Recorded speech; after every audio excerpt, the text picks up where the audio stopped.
जय महाराष्ट्र. आजच्या व्हिडिओमधून आपण एक महत्त्वाची अपडेट त्या ठिकाणी पाहणार आहोत. मित्रांनो, तुम्ही अजूनही जर आपल्या यूट्यूब चॅनलला त्या ठिकाणी सबस्क्राईब केलेलं नसेल तर लागलीच त्या ठिकाणी सबस्क्राईब करा आणि जी काही इन्फॉर्मेशन आहे ही ऑथेंटिक इन्फॉर्मेशन तुम्हाला पूर्ण डिटेलमध्ये समजण्यासाठी व्हिडिओला त्या ठिकाणी पूर्ण बघा. मित्रांनो, एक सगळ्यांच्या असलेल्या जिव्हाळ्याचा विषय तो म्हणजे की गणित विज्ञानच्या जागा किती येणार आणि गणित विज्ञानचं मेरिट किती लागणार या संदर्भात मी तुम्हाला काही महत्त्वाची माहिती त्या ठिकाणी सांगत आहे. जे काही गणित विज्ञानचे अभियोग्यताधारक असतील त्यांच्यासाठी हा व्हिडिओ अत्यंत महत्त्वाचा असणार आहे. व्हिडिओ त्या ठिकाणी संपूर्ण पहा आणि जर तुम्हाला या बाबतीत जर काही वाटत असेल तर त्या ठिकाणी कमेंट बॉक्समध्ये कमेंट करा आणि डिस्क्रिप्शन बॉक्समध्ये एक टेलिग्रामची लिंक दिलेली आहे. त्या टेलिग्रामच्या लिंकमध्ये त्या ठिकाणी जॉईन व्हायला विसरू नका. तर मित्रांनो, तुम्हाला एकंदरीत मी त्या ठिकाणी प्रवास सांगू इच्छितो की एक 23 जून रोजी एक परिपत्रक आलेलं होतं आणि त्या परिपत्रकामध्ये शासनाने शालेय शिक्षण क्रीडा विभागाने असं सांगितलं होतं की जे काही शिक्षक आजच्या रोजी ज्या शिक्षकांकडं BSc क्वालिफिकेशन पूर्ण नाही अशा असणाऱ्या शिक्षकांना डिमोट करण्यात यावं. परंतु हे डिमोटचे आदेश आल्याच्या नंतर त्या ठिकाणी अनेक असणाऱ्या शिक्षकांनी कोर्टमध्ये धाव घेतली. काही शिक्षकांनी एकत्र येऊन त्या ठिकाणी मुंबई हायकोर्टमध्ये गेले.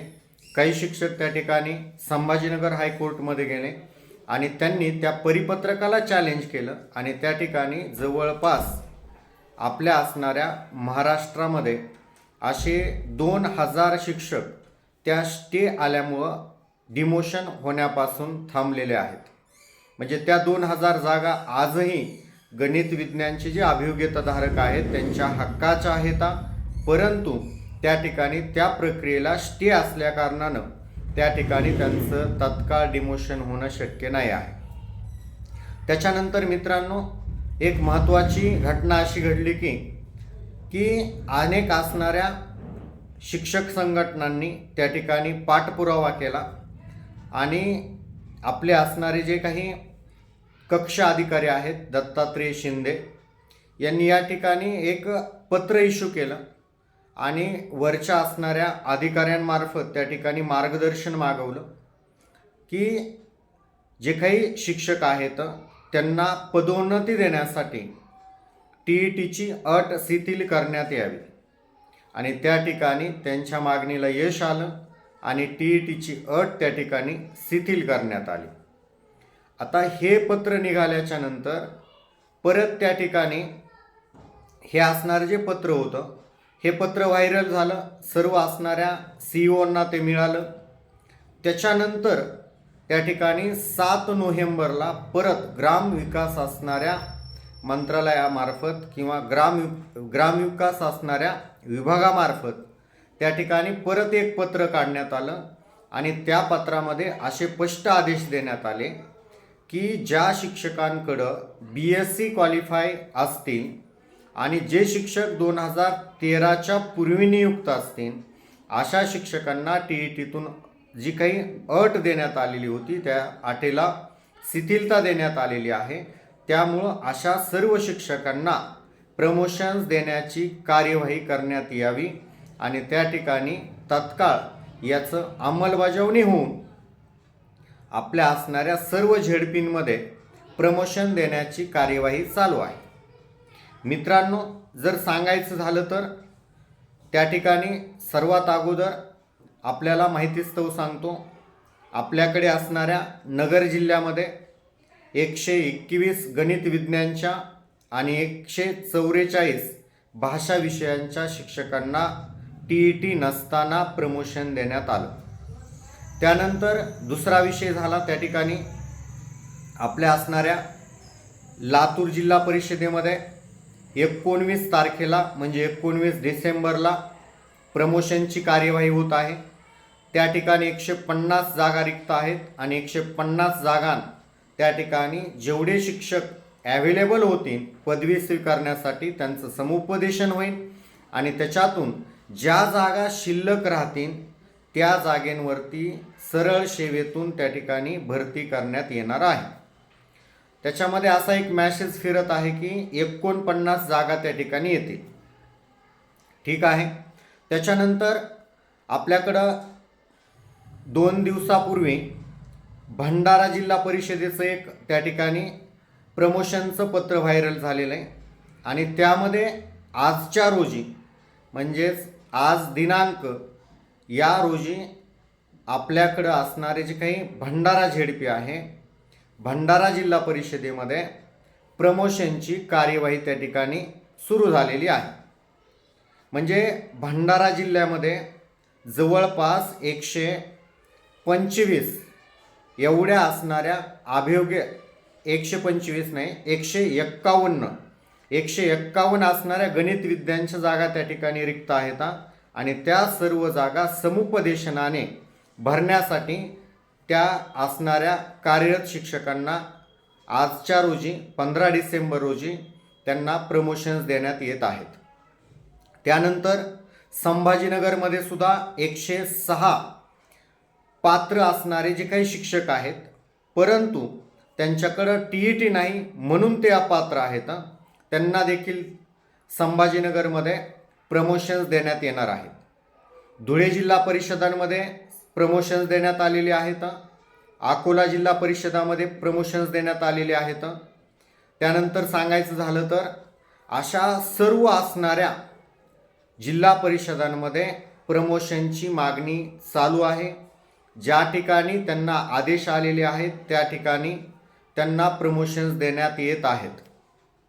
मित्रांनो, सर्व असणाऱ्या 2017ची जी भरती प्रक्रिया होती त्या भरती प्रक्रियामध्ये जी परिस्थिती गणित विज्ञानच्या अभियोग्यताधारकांच्या बाबतीत होती त्याच्या पूर्ण असणारी अपोजिट परिस्थिती 2022-23च्या भरती प्रक्रियेमध्ये पाहायला मिळणार आहे.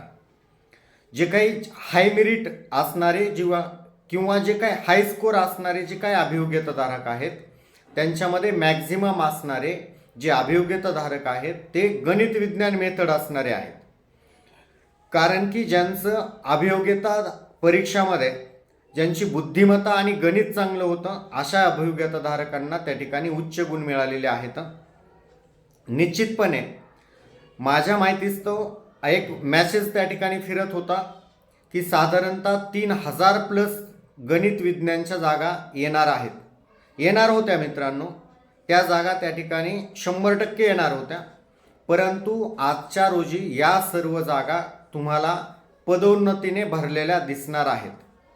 जे काही एकूण जिल्हा परिषद आहेत, एकूण जिल्हा परिषदांमध्ये 5 ते 6 जिल्हा परिषदा अशा आहेत ज्या ठिकाणी कुठल्याच प्रवर्गाला जागा नाहीत, त्या जागा पोर्टलवरती येणार नाहीत. दुसरी गोष्ट आहे, अशा काही जिल्हा परिषदा आहेत त्या जिल्हा परिषदांमध्ये जागा आहेत परंतु गणित विज्ञानच्या जागा नसल्या कारणानं त्या 5 ते 6 जिल्हा परिषदांमध्ये जागा येणार नाहीत. तर एक साधारणतः 18 जिल्हा परिषदांमध्ये गणित विज्ञानच्या जागा येऊ शकतात. आता या ठिकाणी जर मी तुम्हाला उदाहरण द्यायचं झालं तर आपल्या असणाऱ्या नगर झेडपीमध्ये 121 शिक्षकांचे प्रमोशन झालेले आहेत आणि त्यापैकी राहिलेले जे काही 75 जागा आहेत या 75 जागांच्या 80% जर काढल्या तर त्या ठिकाणी आपल्याला खूप कमी प्रमाणात म्हणजे 40 ते 50 त्या ठिकाणी जागा येऊ शकतात. असं कन्सिडर करा की एका जिल्हा परिषदामध्ये जे काही 18 मी सांगितलं 18 जिल्हा परिषदांपैकी जर का प्रत्येक जिल्हा परिषदेमध्ये 50-40 अशा जागा येणार असतील तर तुम्ही याचं कॅल्क्युलेशन करून आपल्या जे काही अभियोग्यताधारक आहेत गणित विज्ञान संबंधित यांना त्या ठिकाणी एक साधारणतः 1000 आणि काही जर महानगरपालिकांनी जर जागा दिल्या तर त्या असणाऱ्या महानगरपालिकांच्या मिळून आणि रयत शिक्षण संस्थेच्या मिळून एक साधारणतः 800 ते 1500च्या आसपास जागा येऊ शकतात. आणि अभियोग्यताधारक जे आहेत गणित विज्ञानचे यांची संख्या जर पाहिली तर यांची संख्या ही साधारणतः 8,000च्या जवळपास आहे. 8,000 अभियोग्यताधारक आणि जागा असणार आहेत 1,500. याचा तुम्ही त्या ठिकाणी मेळ घालून मेरिट किती लागू शकतं याचा अंदाज तुम्हीच बांधा. या संदर्भात एक नवीन याचिका त्या ठिकाणी तत्काळ माननीय असणारे जे काही संभाजीनगर हायकोर्ट आहे यामध्ये दाखल होणार आहे. जर तुम्हाला या याचिकेसंदर्भात जर काही माहिती हवी असेल तर कमेंट बॉक्समध्ये असणारी जी काही टेलिग्रामची लिंक आहे त्या टेलिग्रामच्या लिंकला त्या ठिकाणी जॉईन व्हायला विसरू नका. महत्त्वाचं म्हणजे जेवढ्या जिल्हा परिषदांमध्ये इलिगल प्रमोशन्स होत आहेत त्या इलिगल असणाऱ्या प्रमोशनचा सर्व डाटा, सर्व PDF फाईल्स, त्या ठिकाणी किती प्रमोशन झाले, किती व्हॅकन्सी रिक्त आहेत, या सर्व डाटा तुम्हाला जर पाहिजे असेल तर टेलिग्रामच्या लिंकला त्या ठिकाणी जॉईन करायला विसरू नका. मित्रांनो, हा प्रत्येकाचा अधिकार आहे. गणित विज्ञानच्या जागा ज्या त्या असणाऱ्या प्रवर्गाला, गणित विज्ञानच्या अभियोग्यताधारकांना त्यांचा मिळाल्या पाहिजेत, तो त्यांचा अधिकार आहे. आपण कोणाच्याही जागांना त्या ठिकाणी हात लावत नाही आहोत, कोणाच्याही जागा मागण्याचा प्रयत्न करत नाही आहोत. मी तर वारंवार असं स्पष्ट मत व्यक्त करत असतो की ज्याचा त्याचा अधिकार ज्याला त्याला मिळाला पाहिजे आणि तो अधिकार मिळवण्याचा प्रत्येकाचा त्या ठिकाणी संविधानिक अधिकार बनतो. आणि या संविधानिक अधिकारामध्ये जर का अशा प्रकारे इलिगल प्रमोशन्स देऊन जे काही अभियोग्यताधारक आहेत त्यांच्या असणाऱ्या रोजगारावरती जर कुऱ्हाड पडणार असेल तर मित्रांनो लढायला शिका. कारण की संघर्ष केल्याशिवाय आणि लढल्याशिवाय कुठलीच गोष्ट मिळत नाही.